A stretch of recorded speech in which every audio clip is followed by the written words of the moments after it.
साथियों नमस्कार, स्वागत है आप सभी का आपके अपने इस YouTube चैनल विधिटेरिया में। साथियों, अगर आपको भी अपने पर्सनल लोन, क्रेडिट कार्ड के बिल या फिर अनसिक्योर्ड लोन का सेटलमेंट लोक अदालत में करवाना है तो आपको कुछ ऐसी गलतियां नहीं करनी है, नहीं तो आपको छूट नहीं मिलेगी। बहुत सारे लोग लोक अदालत में अप्लाई करते हैं, बहुत सारे लोगों को नोटिस भी आती है बैंक की तरफ से लोक अदालत में सेटलमेंट के लिए, लेकिन लोग गलती कर देते हैं। लोगों के पास जानकारी नहीं होती है और लोग उसमें बहुत सारी गलतियां करते हैं, जिससे कि उनका सेटलमेंट नहीं होता है।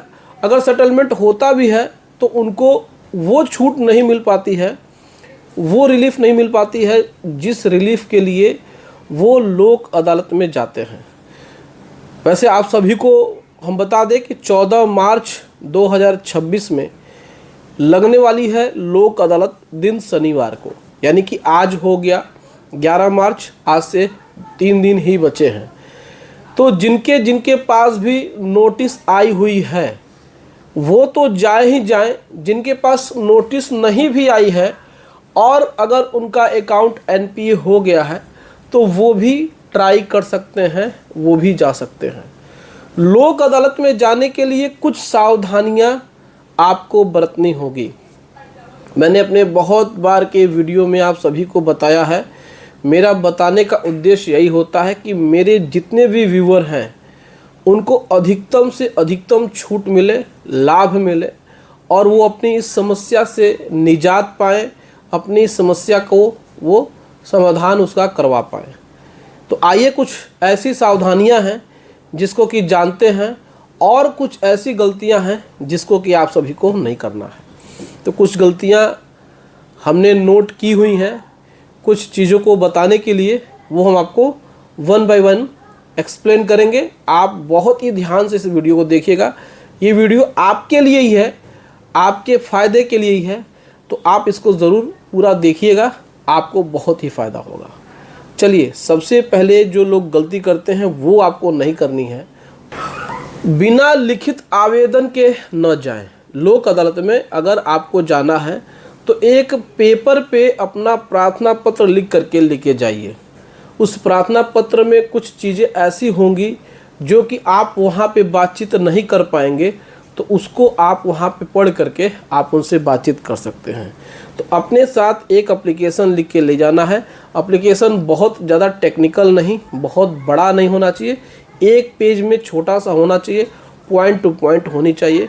उसमें आप अपनी बातें कह सकते हैं, आप उसको अपने साथ रख सकते हैं।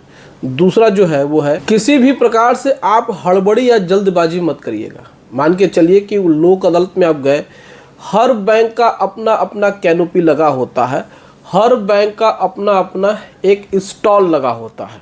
लोक अदालत में ऐसा नहीं कि जज साहब ऊपर बैठे हैं और नीचे जनता बैठी हुई है और सबको बुला करके सबका सेटलमेंट कराया जा रहा है, ऐसा नहीं है। कोर्ट के परिसर में, न्यायालय के परिसर में बैंक अपने अपने टेंट लगा करके बैठे रहते हैं, सबका अलग अलग नंबर होता है। अब मान के चलिए कि HDFC बैंक का है तो उसका अलग स्टॉल होगा, SBI का है तो अलग स्टॉल होगा, सबका अपना अपना स्टॉल होगा। तो आपका जो भी बैंक है उस बैंक के स्टॉल के पास जा सकते हैं। वहाँ पे मैनेजर और वहाँ पर बहुत सारे लोग जो बैंक के अधिकारी हैं वो बैठे होंगे। आप उनसे जाइए, अपना अकाउंट नंबर बताइए, अपना लोन संख्या बताइए और उनसे बातचीत करिए, आपका वहाँ पे सेटलमेंट हो जाएगा। क्या वकील करना ज़रूरी है? देखिए, एडवोकेट की ज़रूरत तो लोक अदालत में नहीं पड़ती है। तीसरा जो सावधानी बरतनी है, आपको एडवोकेट करने की ज़रूरत नहीं है। अगर आप बात करने में सक्षम हैं, अगर आप अपने से बातचीत कर सकते हैं तो किसी भी वकील की ज़रूरत नहीं होती है। आप किसी वकील को रखेंगे, किसी एडवोकेट को रखेंगे तो फीस तो आपको देनी पड़ेगी। तो आपको यहाँ पे हो सकता है कि कुछ फाइनेंशियल नुकसान भी हो सकता है। तो आप अगर बैंक से अच्छे से बातचीत कर सकते हैं तो किसी वकील की ज़रूरत नहीं है। लेकिन अगर आपको लगता है कि भाई आप बिना वकील के बातचीत नहीं कर पाएंगे, आपको डर लगता है, तो वहाँ पर बहुत सारे वकील साहब होते हैं। आप किसी भी वकील साहब से बातचीत करके उनसे फ़ीस पहले तय कर लीजिएगा, उसके बाद ही जा करके आप उनसे अपनी बात कराइएगा। तो ये भी सावधानी आपको रखनी है। अगली जो सावधानी है वो ये है कि आप वहाँ जा कर के बैंक के साथ जो भी मैनेजर है, ऑथराइज ऑफिसर है, जो भी है वहाँ पे, उनको आप अपने से ही ऑफ़र मत दीजिएगा। आप अमाउंट मत बताने लगेगा कि सर मैं इतना दे सकता हूँ। वो आपसे बार बार पूछेंगे तो आप कहिए सर देखिए मैं यहाँ पर चाहता हूँ कि अधिकतम छूट हमको मिले, हम यहाँ पर सेटलमेंट के उद्देश्य से ही आए हैं, हम ये चाहते हैं कि हमको ज़्यादा से ज़्यादा छूट मिले क्योंकि हमारी आर्थिक स्थिति इतनी अच्छी नहीं है। तो आपको कभी भी अपने मन से कोई भी अमाउंट को नहीं बताना है, नहीं तो आप फंस जाएंगे। बैंक बहुत चालाक होते हैं, तो आपको ये भी ध्यान रखना है। अगली सावधानी है, आपको एकदम नॉर्मली बात करनी है, डरना बिल्कुल भी नहीं है। ऐसा नहीं है कि ये लास्ट लोक अदालत है, इसके बाद जीवन में कभी नहीं होगा, तो ऐसा बिल्कुल भी नहीं है। आप एकदम बिल्कुल भी परेशान मत होइएगा। अगर आपको ऐसा लगता है कि यहाँ पे आपको वो छूट नहीं मिल रही है जो छूट आपको मिलनी चाहिए थी, तो आप जा सकते हैं बिना किसी भी पेपर पे साइन किए। आपको ऐसा नहीं करना चाहिए कि कोई आपको कुछ पेपर दे दे, आपने उसको पढ़ा नहीं और आपने साइन कर दिया। तो ये भी एक सावधानी है। तो अगर आप इन सावधानियों को बरतते हैं, इन सावधानियों को आप जानते हैं, समझते हैं, इनको फॉलो करते हैं, जिन जिन सावधानियों को हमने बताया है, तो आप अपने लोन का सेटलमेंट बहुत ही सटीक तरीके से, अच्छे तरीके से और ज़्यादा से ज़्यादा छूट आप पा सकते हैं 14 मार्च को लगने वाले लोक अदालत में। लोक अदालत से संबंधित कोई भी आपको और भी प्रश्न पूछने होंगे तो आप इस वीडियो के कमेंट सेक्शन में हमसे पूछ सकते हैं। आपके प्रश्नों का उत्तर हम देने की पूरी कोशिश करेंगे।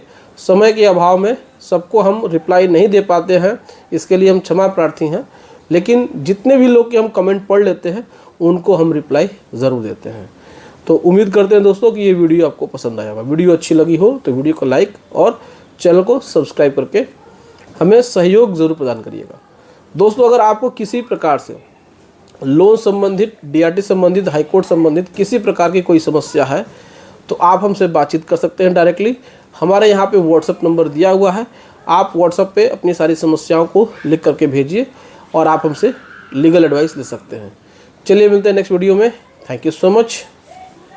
जय हिंद दोस्तों।